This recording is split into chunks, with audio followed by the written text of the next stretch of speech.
Tenham o cuidado de obedecer. Olá, espero que você esteja bem. Nós estamos aqui mais uma vez para darmos continuidade ao estudo do livro de Deuteronômio. Hoje, Deuteronômio capítulo 11. Mas antes, é necessário que eu faça alguns pedidos. E o primeiro pedido é para que você não apenas curta, mas compartilhe esse estudo com outras pessoas, para que outras pessoas venham ser abençoadas.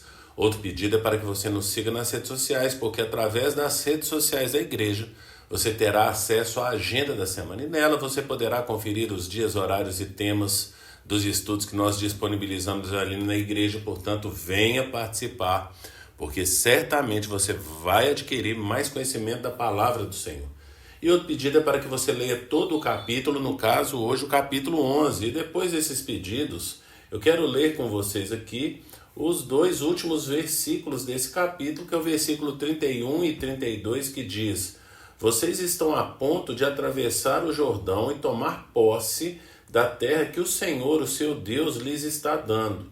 Quando vocês a tiverem conquistado e estiverem vivendo nela, tenham o cuidado de obedecer a todos os decretos e ordenanças que hoje estou dando a vocês. Portanto, preciso relembrar aqui o que Moisés veio falando no início do capítulo, que foi lembrando a respeito do faraó, do período em que o pessoal estava ali no Egito com o faraó. Também relembrou ali a história de Datã e Abirão. E, portanto, quando o pessoal não obedeceu.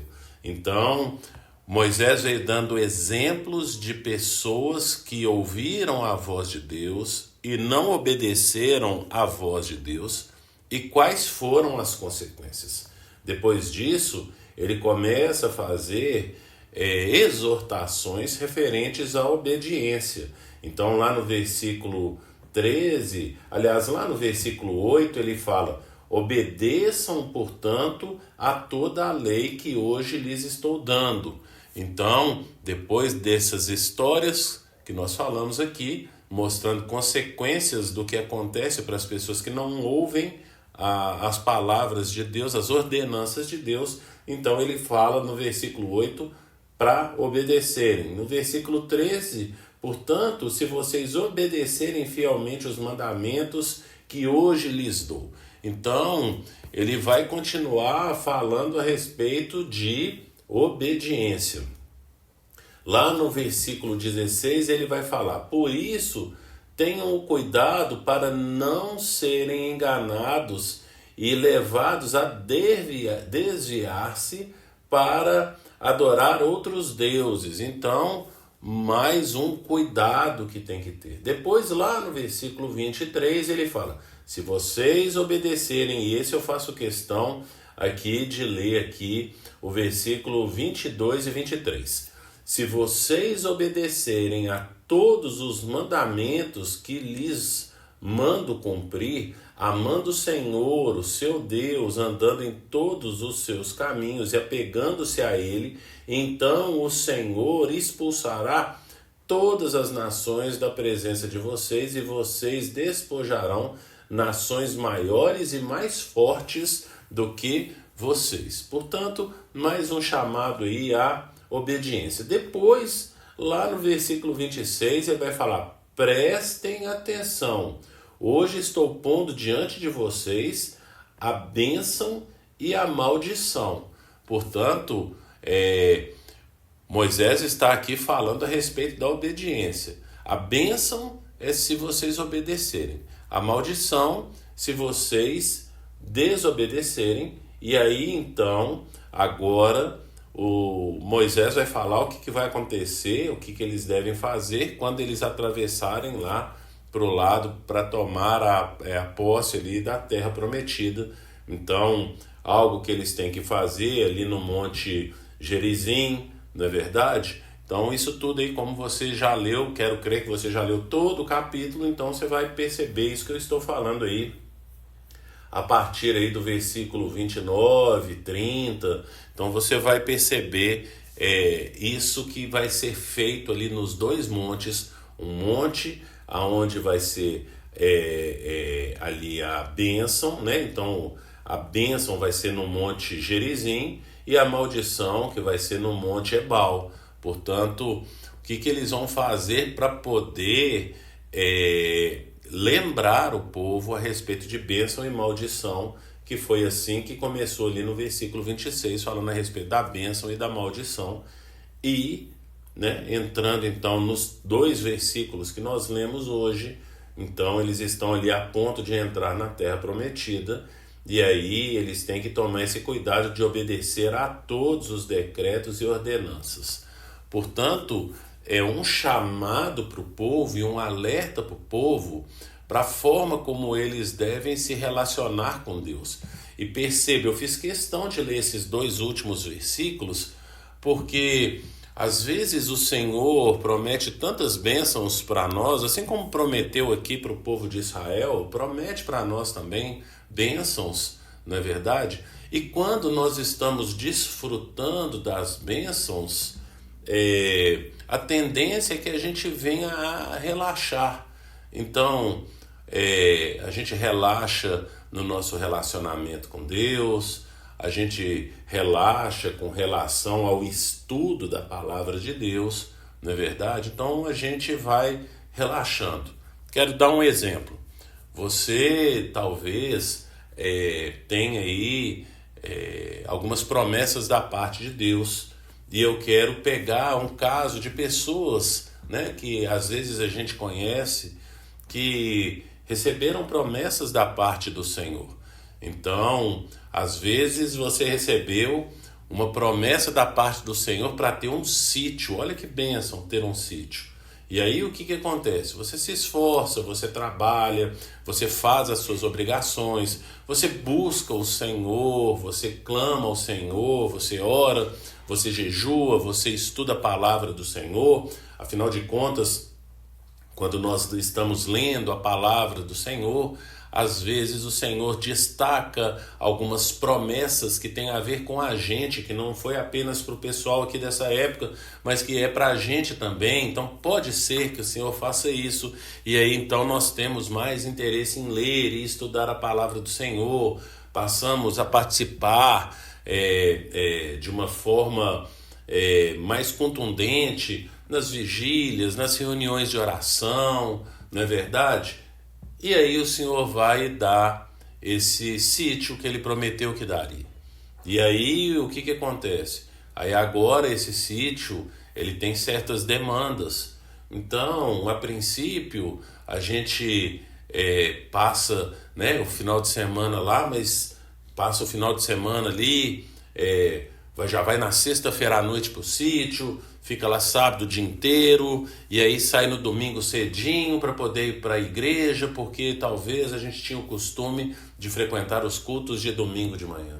Mas com o passar do tempo, a gente quer aproveitar um pouco mais, aí para de frequentar os cultos de domingo de manhã, mas passamos a frequentar à noite. Então a gente vai para o sítio, fica lá, aproveita o final de semana, volta um pouco mais tarde, volta depois do almoço, vai direto lá para a igreja, participa do culto lá, mas a gente vai perdendo tempo, porque perdendo tempo não, a gente vai perdendo ali essas participações no culto, porque o sítio tem algumas demandas, então precisa de algumas coisas para arrumar e tal, e aí a gente vai, sem perceber, aos poucos, abandonando ali os cultos, abandonando as reuniões de oração, a gente vai abandonando os estudos da Bíblia, nós vamos nos afastando de Deus sem perceber.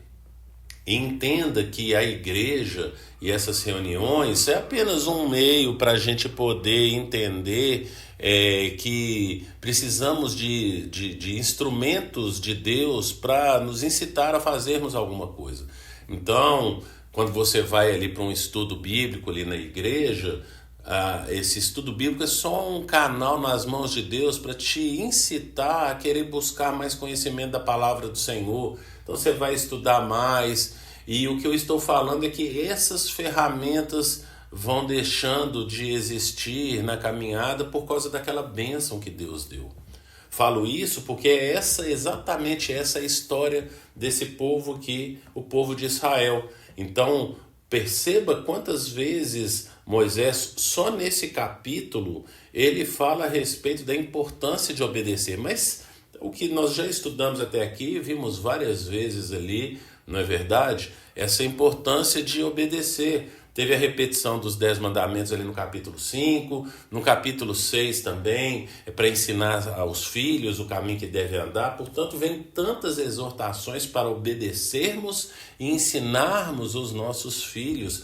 Mas esse povo, ele entra ali na terra prometida, e ainda com Josué, ele não assume esse compromisso com Deus. Ele vai negligenciando a própria bênção, porque eles vão deixando de tomar posse ali da terra, eles vão parando, já não estão mais com tanto afinco, não é verdade? Para tomar posse da terra, e aí isso vai ficando para as próximas gerações.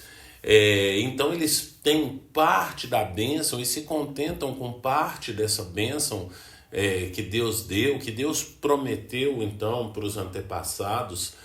E eles vão negligenciando essa bênção e vão negligenciando o relacionamento deles com Deus, porque nós vamos ver, né, a geração que vai entrar, você vai ver nesse estudo com o Marconi, quando o Marconi estiver estudando com vocês aí, Josué, o livro todo de Josué, o Marconi vai estudar todo o livro de Josué, mas quando você for verificar lá em Juízes, que aí entra então na segunda geração, então a primeira geração, saiu a primeira geração ali do Egito, e essa primeira geração morre ali, com exceção de Josué e Caleb, que entram na terra prometida. Então entra na terra prometida uma segunda geração. E o que acontece é que essa segunda geração, como nós falamos aqui, usando o exemplo do sítio, né, só fizemos uma analogia para demonstrar o que o povo de Israel fez a partir da bênção que foi recebida. Então essa segunda geração entra ali na terra prometida, mas com o passar ali dos anos vai negligenciando a própria bênção e o relacionamento com o Senhor. E eles não cumprem o que nós vimos aqui no capítulo 6. Volta lá no capítulo 6, que vai falar a respeito, então, de ensinar os filhos o caminho que devem andar ali, sentado à mesa, no caminho, ao se levantar, ao se deitar. Então tem todo um ensinamento para levar os filhos a um relacionamento e a um conhecimento de Deus, e a partir do conhecimento de Deus, um relacionamento com Deus. Mas olha o que fala em Juízes capítulo 2, versículo 10. Depois que toda aquela geração foi reunida aos seus antepassados, surgiu uma nova geração que não conhecia o Senhor e o que ele havia feito por Israel. Por que essa terceira geração, não é verdade? A primeira é a que saiu do deserto, lá do Egito, e ficou e morreu ali no deserto. A segunda geração é essa que entrou e tomou a posse da terra prometida. E depois que essa geração entrou, né, na terra prometida, tomou posse ali parcialmente da terra prometida, vai surgir então essa terceira geração que não conheceu o Senhor. Por quê? Porque a segunda geração não ensina a terceira geração a se relacionar. E nós precisamos ficar atentos a isso, porque a nossa responsabilidade é exatamente essa, de conhecermos a Deus e fazermos Ele conhecido. Então, quando nós fazemos esses estudos aqui, nós conhecemos a Deus. Estamos incitando então você a conhecer toda a palavra do Senhor. Já falamos aqui, todo o Novo Testamento já foi gravado. Estamos terminando o quarto de 5 blocos aqui do Antigo Testamento. Então, do Antigo Testamento, o Antigo Testamento ele é dividido em 5 blocos. Então nós estamos terminando e concluindo o primeiro bloco, que é aqui o chamado a lei, Pentateuco, não é verdade? Então o Pentateuco está terminando agora aqui em Deuteronômio, estamos concluindo esse bloco. Depois vem o bloco dos livros históricos, que vai iniciar com Marconi, mas nós já terminamos e concluímos o bloco dos livros sapienciais, Depois também já lemos e concluímos os profetas maiores e os profetas menores. Então esses 5 blocos aí, está faltando apenas um e já tem todo o novo mandamento gravado. Portanto, queremos incitar você a conhecer a Deus e fazê-lo conhecido. E você conhece a Deus, você conhece os mandamentos, você conhece as ordenanças, como você tem se relacionado com Deus, como tem sido a sua vida de a devoção a Deus, no seu devocional, no seu dia a dia, de segunda a sábado. Não é verdade? Que são os dias que, teoricamente, você não está na igreja. Então, como você tem buscado a Deus e se relacionado com Deus? Você tem buscado a Ele e se relacionado com Ele através de oração, através de jejum, através de súplica, através da leitura da palavra? Pense nisso e que o Senhor te abençoe.